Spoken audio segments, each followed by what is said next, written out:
Hello guys, and welcome to another review. This time we have Hannibal Season 1, Episode 11. I'm Data, and let's get right into this review. But right before we get into it, just gotta let you know it will contain spoilers. So if you do not want to know what happened in the episode, go watch it and come back. But let's start off this episode right getting into the part where I thought was pretty awesome. Will's sleeping in his bed.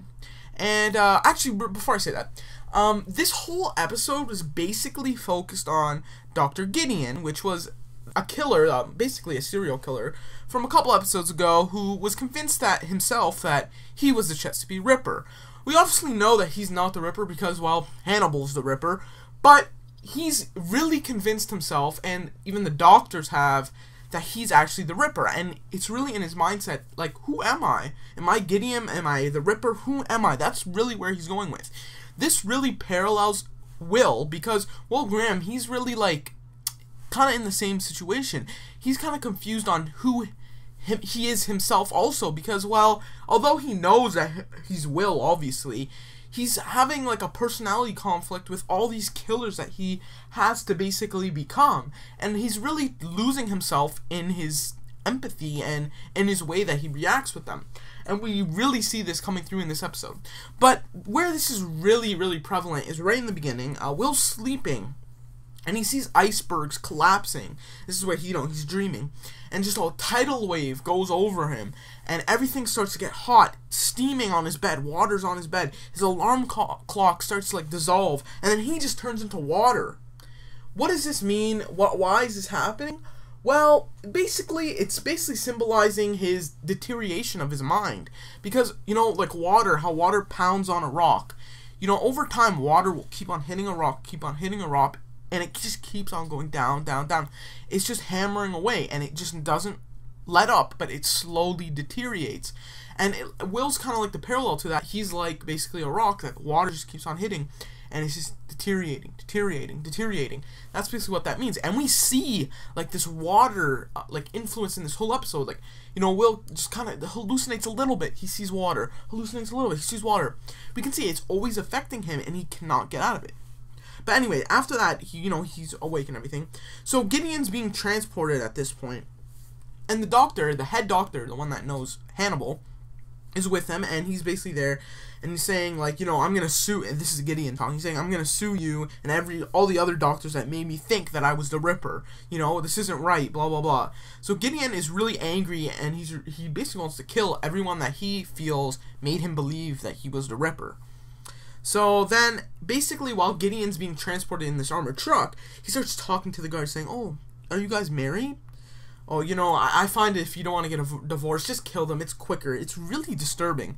And just the way he talks, too, I don't know, this show's just great for that. The dialogue in Hannibal is just amazing, so, yeah. But then Gideon asks one of the guards, like, how do you keep your shirt so white? Because one of the guards is wearing, like, a white shirt. It's, like, just so white. And then it just fades, and we just see, like, a really close-up shot of his white shirt and just blood on it. So that was really creepy. And again, Hannibal does a great job of creating this atmosphere where it's always creepy. You don't know what's going to happen. You're, like, kind of scared for yourself almost, which is what the show's purpose is. But, man, this show, it's just awesome in doing that. So then Will shows up at the scene where this armored truck was, and Gideon's already escaped at this point. He killed both the guards. And so then Will comes to the crime scene with the FBI and everything, and he does his little vroom, vroom, and he puts himself in the shoes of Gideon. And we actually see, basically, from where we left off, Gideon, like, Will as Gideon. So he's sitting there saying basically the same things, and then just this crazy fight. And, like, a lot of people are saying, well, how would Gideon overpower these two big, like, guard guys? You know what? I think it was really just luck and just the positioning of everything, because really, Gideon, like, just happened to be on the floor because the guy was pinning him down. Just happened to kick his neck up and, like, hit his neck off the top of the truck and, like, snap his neck. Stuff like that. He's just lucky, you don't have to overpower someone to kill them. You can get lucky and just get lucky blows. I think that's basically what it was. And Gideon, being kind of, like, smarter than the average person, I think knows where to hit and where to land those blows. But one of the gruesomest scene is when he actually had handcuffs, and he slices one of the guards' neck with the handcuffs, like the open handcuffs. That's disgusting.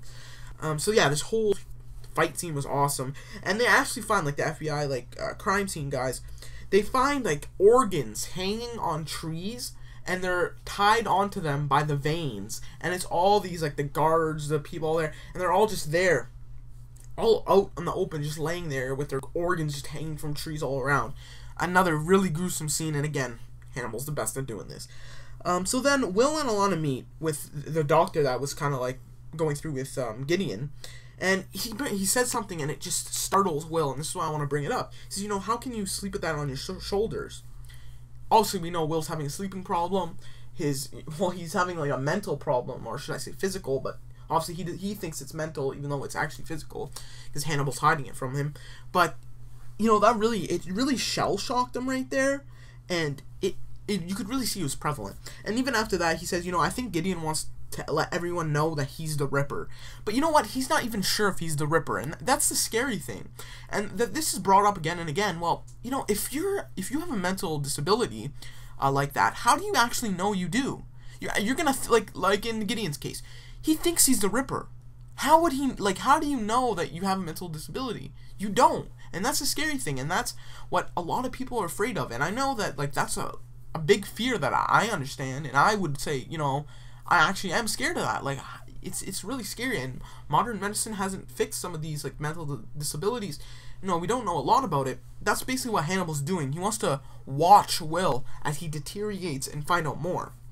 So again, then Will starts to hallucinate. Well, I can't talk.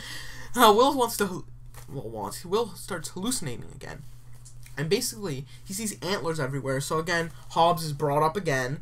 So I mean, yeah, Hobbs is a recurring theme here. It's the first person he killed, and I think that's really what's bringing him back up again and again. And sometimes he goes away, but again, he just comes back. So yeah, he starts seeing antlers. Hobbs kind of comes back. So Will and Hannibal talk in one of the little sessions, and Will basically says, I don't feel like myself. I feel crazy. And again, it's the same as Gideon. It's almost parallel to what Gideon is saying and what he's doing. And, every episode, it's like Will's closer and closer to being the crazy person. He's being closer and closer to being the killer. And it's a scary thought. So, while they're in, the little crime lab, while they're in the little crime lab, observing the bodies and everything, Will starts hallucinating again. He sees water. Again, water is another recurring theme in this, and it's really, again, the deterioration. And actually, all the people there that Gideon killed, he actually scrambled their brain in their head because, well, he feels responsible for them, making him think he's the Ripper, so he wants to do what they did to him, scramble their brains, which is another disturbing thought. So then, after that, Alana she actually reveals that she feels partially to blame for Gideon's thing, because, well, she talked to Gideon before he actually thought he was the Ripper, and maybe she actually kind of helped plant that idea too. She feels kind of guilty a little bit. So all of a sudden, Freddy, the reporter, gets a call from a psychiatrist that says, I want to talk to you, blah blah, can we get a meeting? It's actually Gideon on the phone, and he's like, oh, when can we meet? So obviously something bad's gonna happen here. So Freddy goes to where the psychiatrist says, and of course it is Gideon, and he's actually operating on someone at the moment, right when Freddy walks in. Talk about an awkward time to walk into the little office there. But Gideon's there, and he actually cut out this guy's tongue, made a slit in his throat, and his tongue is actually like a tie, and it's still moving. Disgusting. They're really pushing the limits of what they can show on cable TV. I'm going to say that right now. I think this is as far as they can probably go. I mean, what else can you do? There's just so much violence in the show, it's ridiculous. But that was crazy. He even said, oh, look, it's a tie, blah, blah, blah. Crazy. I would have never thought of that. Just really crazy. So then Will, Jack, and the FBI go where this guy was, and they find the body with, the tongue tie guy. And they actually find a bag, and Gideon took all the blood out of the guy, put it in a little cooler, and said, please donate to the Red Cross. Dark humor in this, but come on, that's a good joke. You gotta admit, that's a good joke. I laughed a little.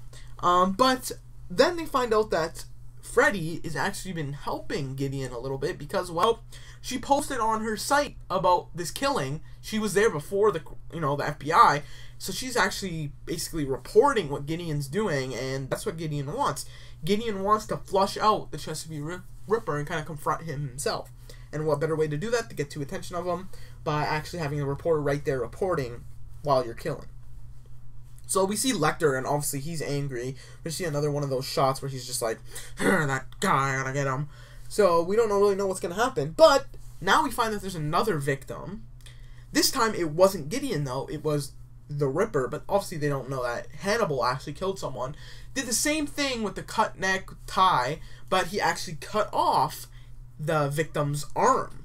This points to the direction that, well, this has to do with Miriam. We found the arm in that observatory. That's where they are. So actually Hannibal was actually pointing them and helping them solve the case without even saying who he was or even talking, just by killing someone, and they're finding the body.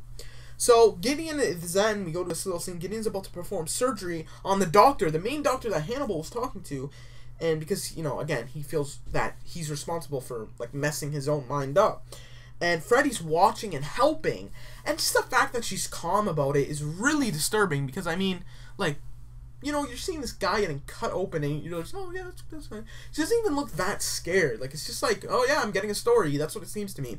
Really, it's really disturbing when you think about it, that you wouldn't be disturbed by that. But anyway, Gideon's about to perform, like, surgery on this doctor, and he cuts open his chest and just starts taking organs out one by one.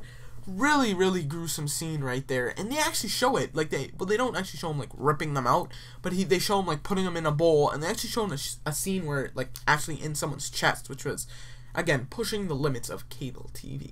So at this time, the FBI, like, Jack and them, they go to the observatory where they found Miriam's arm, and they're all, like, gunned up and everything, and Will's there, but he starts hallucinating, and he just wanders off into, like, the forest there, and Jack goes inside, and he finds Freddy there with the doctor, and the doctor is holding all his organs just in his hands.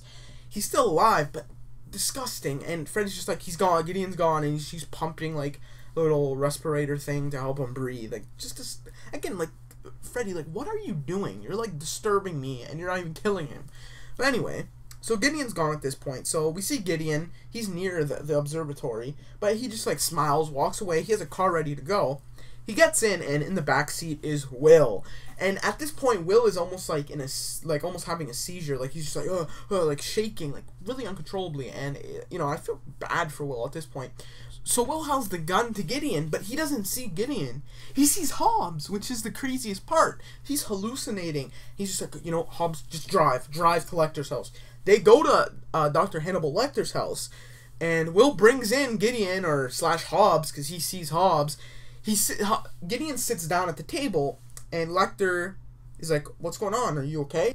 He sees, like, Will having, like, basically an episode, and he just, like, calms Will down, like, calm down. And Will's like, "No, don't you see him?" And he's like, "Will, what do you see?" He's like, "It's Hobbs." And Hannibal just says, no one's there, Will. Calm down. I think you're having an episode." And he just sits him down, takes the gun, and basically Will has a seizure at this point, which was kind of hard to watch because you feel so bad for Will. You think he's a good guy, and he's not doing anything wrong, and he's the one that's suffering. You really do feel bad for him. But Hannibal sets him down. He looks, and Gideon is actually there. He wasn't hallucinating, and Hannibal's actually just playing mind games with Will at this point. So basically, Hannibal says, "Are you the one that calls yourself the Chesapeake Ripper?" He's like, "Oh, are you the Ripper?" He says that to Hannibal, and he says, this is all that Hannibal says, which I found really interesting. He says, "A great loss to lose your identity." He's basically admitted to being the Ripper. Why would Hannibal just say that to someone right away? Of course, he's a serial killer, so no one's really going to believe him, but he can bring it up. Like, he could go to, like, Jack right now, even though he'd get arrested or killed. He could say, "Yeah, Hannibal's the Ripper." I don't think that was very smart of Hannibal. But Hannibal does pull off something crazy and mind games, of course. He basically says, "You know what? I know where Alana Bloom is. You want to go see her? Because, well, she's partially to blame for, your messed up head. I know where she is." Then he lets him go. And Will wanders off by himself at this point too, and Hannibal says, I'm gonna go see Alana. He just comes back. He was faking the whole time. So, yeah, that was pretty crazy. And so, yeah, Will actually did have a seizure, though. So, and he even asked Will, what do you remember? He doesn't remember anything, so Hannibal's in the clear. And he just says, I saw Hobbs and all this stuff. And Hannibal's, don't worry, I'm just going to go see Alana. You stay here. Jack will come and get you. Don't worry. So, yeah, but then Will wanders off himself. And I think this is what Hannibal was hoping for. But why would Hannibal direct Gideon to Alana's house? Maybe he actually wants Alana to die to push Will even further to see the side effects of that.